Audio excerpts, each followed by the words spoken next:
Welcome to the Tech Egg. Don't get scrambled. Enjoy the video. In this video, I will explain how to launch control your Audi S3. Launch control is a fantastic feature that allows your car to achieve its quickest acceleration from a complete stop. It precisely manages engine RPM and clutch engagement to minimize wheel spin and maximize traction. This can be incredibly thrilling, but remember, it's best suited for controlled environments like a track or drag strip, not everyday driving. Always make sure your engine is fully warmed up before attempting this. Before engaging launch control, there are a few crucial steps to prepare your Audi S3.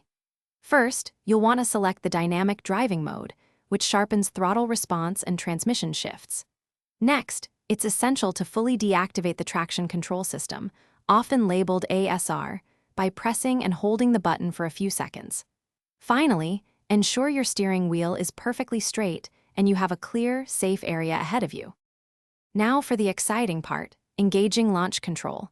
With your left foot, firmly press and hold the brake pedal. Simultaneously, with your right foot, quickly and fully depress the accelerator pedal all the way to the floor.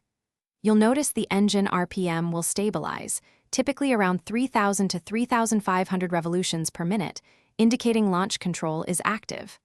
Once you're ready, swiftly release the brake pedal, and your S3 will launch with impressive force. After experiencing the thrill of launch control, it's important to give your Audi S3 a moment to recover. Avoid performing multiple launches back-to-back, as this can put significant stress on the drivetrain components. Allow the engine and transmission to cool down properly.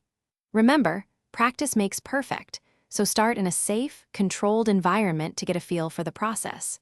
Enjoy the incredible performance your S3 offers responsibly. Thanks for watching. Consider subscribing if I helped unscramble your problems.